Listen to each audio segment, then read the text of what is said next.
Hello, everybody. That was a picture from me when I had longer hair, but it's still me. So I'd like to first get to know you a bit. Who here is a developer? Of course. Who here has a startup or wants to start a startup? Okay. Anybody in sales and marketing? Okay. Who is not here? Okay, good. So I'm going to tell you how we managed to go from an unsuccessful startup, which was Nugget, our previous startup, a startup that brought in users but was hard to turn into a business, into SocialBee, which is a 7-year-old bootstrap startup, and how we managed to stumble upon these techniques. So SocialBee is a social media management platform. We help companies get more leads with less effort. We do this through a combination of tools, training, and teams. It's an all-in-all platform. I'm happy to tell you more about it offline if anybody is interested. At first, we were planning to build like a classic SaaS, self-serve, the ultimate dream that every SaaS founder has. But my co-founder, Vlad, who's the CTO, he went into a surgery and something really bad happened. And then he was not able to work for a while. And we realized that by that time, we still had enough code for us to put a service on top of it to be able to start to try to sell it. And this is how we stumbled onto this, which led us up to here. So before, especially in the B2B space, if you cannot manage to sell something, then probably you don't have a business. So we started by selling, which I say that it's the crawl space. And before you get to come up with an idea, ideally you should think of these 4 factors and try to come up with an idea which is at the intersection of all of them. So what do you enjoy doing? Trust me, if your company is going to work, you will work on it for a long time, and you definitely want to enjoy doing that. What would people pay for? Because otherwise, it's probably just a hobby. What are you good at? Because otherwise, probably you just need to do a lot more learning. And this is something that I added recently, what the world needs, because let's face it, we just have one life, so we should also try to bring a positive impact. So at this stage, you should start here. You should first try to build a value proposition. What is it that you're actually solving for? How will you help your customers? And then you can start by having a very, very limited landing page, which we did as well.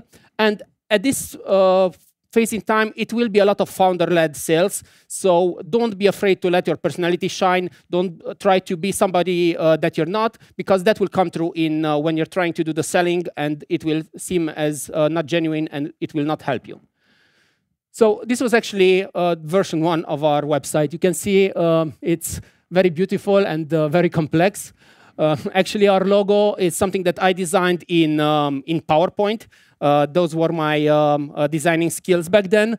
And it's extremely basic. And to be honest, maybe we could have gotten the first customers even without a landing page. But nevertheless, this helped us have a central place to start with. I really want to urge you to sell it first and build it later. Because, as I said, especially in the B2B space, if you're not able to sell it, probably it's not going to be a business. And especially with these crowds, where for you as developers, it's so easy to build.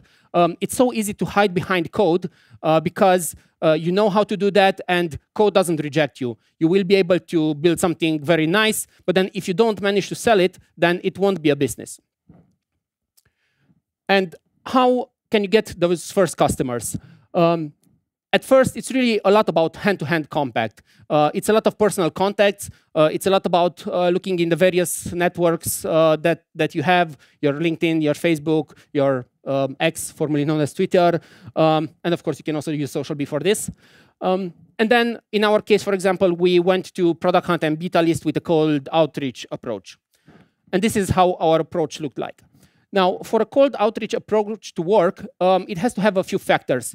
First of all, it has to have a trigger, like why do you reach out to that person or company at that moment in time? And this was perfect for us because we knew that other companies that are just launching, they're doing it on Product Hunt and they're doing it on beta list. And we know that after the initial spike of Product Hunt, there is nobody is visiting your website for a while, basically. And then a few days after your Product Hunt launch, we know that you're looking for marketing channels. It also has to come at a moment where the other person can definitely say yes, both because they have maybe the budget, the time, and then they understand also what you are planning to sell to them. So what we did, basically, we had a system where with a Zapier integration, which if you don't know, Zapier is one of my favorite tools. It's a tool that really connects a lot of APIs together, over 5,000, I think, by now. We took all the new Product Hunt listings and beta list listings, put them in a Google Sheets, and then we did manual enhancement. So we really went through all of those pages one by one, and we tried for each of them to pull a sentence of two, which was really tailored to them, so then they know that it's not like a mass cold outreach, but rather it is tailored to them. Then we used Mailshake. You can use any tools that you'd like. At first, you can just use your Gmail to send out these emails. And then back then we used Calendly to book calls. Now we have a sister product, which is called useace.com, and we would use this. And then what happened when somebody booked a call, we added that as a Trello card. We were very scrappy as a bootstrapped startup. We had little to no budget. So we used a free Trello for the CRM for us to follow up. Then what's important is to really have a call where you wow that customer. And here is where, when you do it as a founder, it will be, and especially when you're talking to other founders, it will be much easier than even when you hire somebody who's much better than you at sales, because it won't be as genuine. And then what's very important is to do follow-ups, because the sale usually is in the follow-up. And ideally, if you did everything right up until then, you will get to a phase where you can actually sell. This was our first, or actually our second attempt for this cold outreach. You can see here we have all sorts of variables that we put in. And then very important, there's the last breakup email. It's how it's called. There are many options for this. We ended up on a funny one where it's Homer Simpson backing up into a bush saying no reply, okay. And a lot of people actually replied to that last email because they found it funny and they thought, okay, let's give these people a try. So at this stage, what's good to know? The goal here is to see if people really want this product and you get them to pay for it. If they don't, you manage to not waste months or even years of your time by building something or by really investing a lot of time and money into it, because you know that there's not a market for what you need, so you still need to work a bit on your offering. And then you will also get a better feel of what people really need, because this is also customer development. You will be able to talk to the people to understand their exact wording, their exact language, which you can use then in your copy and on your website. And you will really get to understand their needs. And here, ideally, you can ask mid to high range prices to build a sustainable revenue. This for us was also a blessing in disguise, because we were planning to build just like a classic SaaS. Back then, $10 per month was like the go-to number. Now, with inflation, even SaaS charge more. But it's really, really hard to build a sustainable business out of $10 per month. While by adding a bit of a service on top of it, we are able to charge starting with $100, and then it's easier to get to a place where you have some revenue to sustain at least you as a founder or as a founding team. Now, I still remember once we managed to make that first sale, it was a lot of excitement for maybe a whole minute, and then it was a oh shit moment, now we have to deliver type of a feeling. But then now indeed is the moment where you have to service these customers. So this will be counterintuitive, but you should outsource first and insource later. You're now still not at the stage where you want to scale everything. You're still at the stage where you have a few customers that you need to make sure that you can deliver value for. So use any third-party tools that you can use, even competitors, use manual work and so on to deliver this service. So this is what it's called a concierge MVP. And this is where it's not only like the classic MVP that we know, where we build something minimal, but the concierge part means that there's a human involved who does some manual things in here. So we here you can even use, I said, your competitors. Zapier, we use them a lot, and we still do for other things. And you can use off-the-shelf tools and to do a lot of integration hacking. So this was actually SocialBee version 1. It's like, even though now we're like full-fledged SaaS with our own code, version 1 was a Google Sheets integration with some fairly complex formulas, because I also think that the world was created in Excel. So you can see here all of the categories that somebody wanted to post from, how often they wanted to post from each of them, and then you can actually see the posts themselves in the sheet here.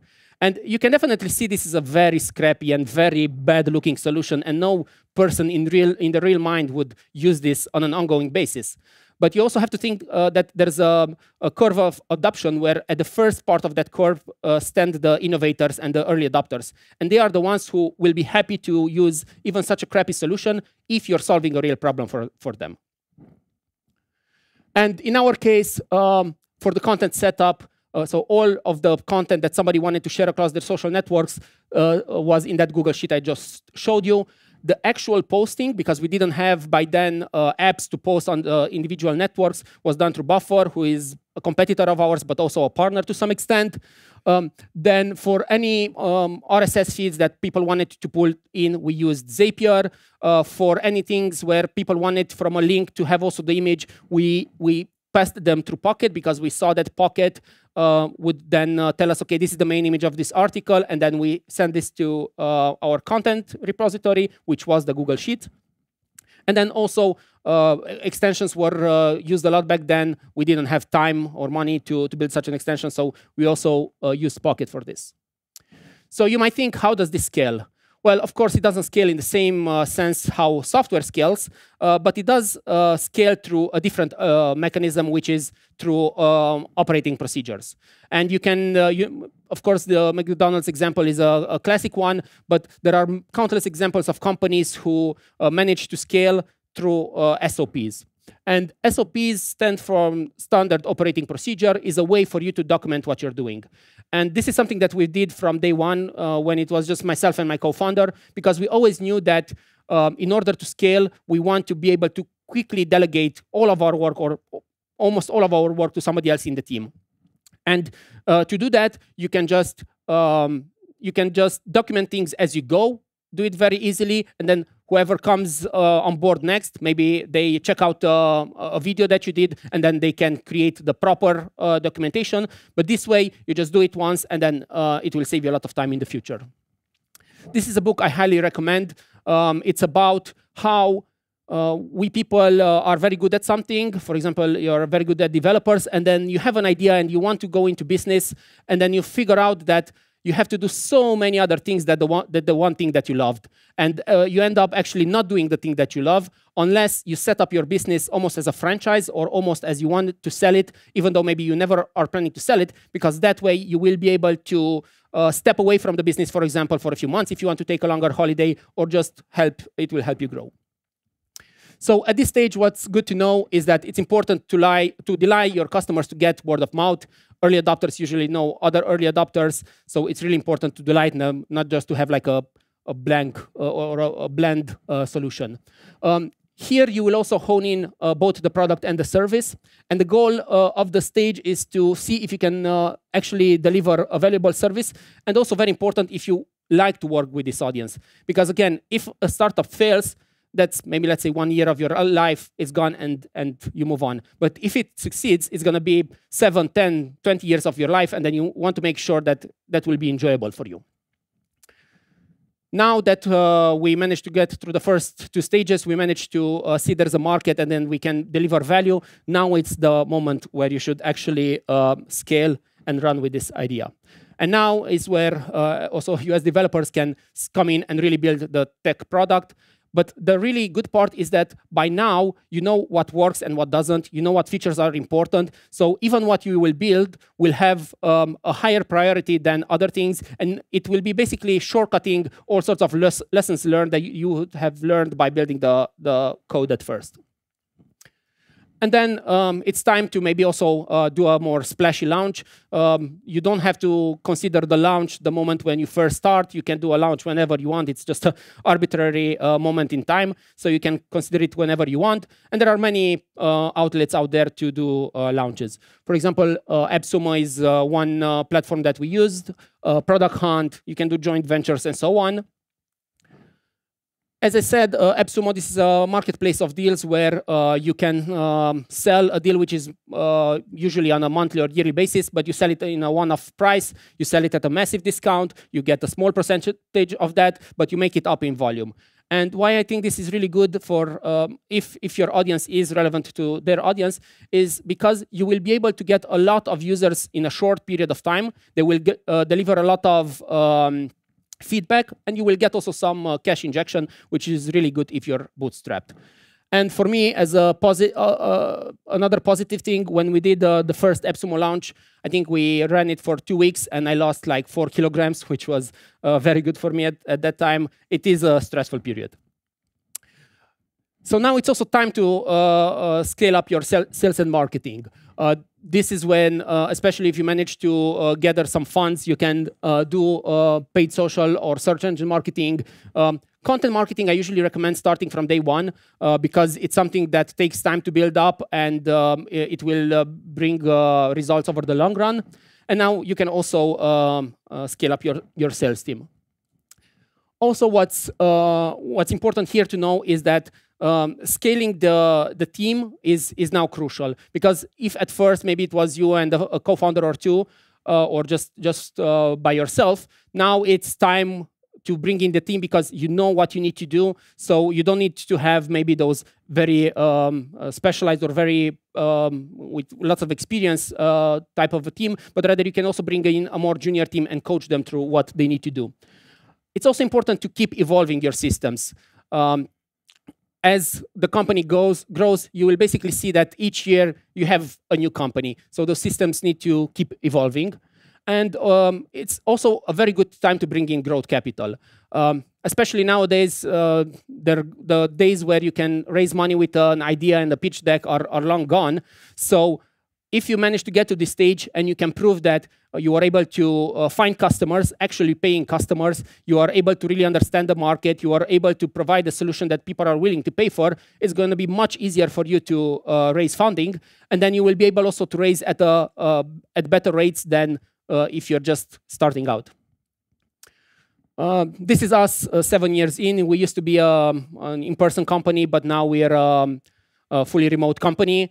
We basically have 2 lines of business now. We have the classic SaaS, which is a team of about 20 people, and we still have those concierge services that we started with, those services that we put on top of the platform. We productize them, and basically it's a marketplace of freelancers that we manage and vet on that end. And we still keep it because it's profitable and it helps our customers, but it's definitely not core to our business anymore. And we have around 50 freelancers that we work with on that in that area. And we would have not been able to get here without this methodology, let's say so. So basically, what I want to leave you with in the end is that instead of starting with the MVP, which is like the classic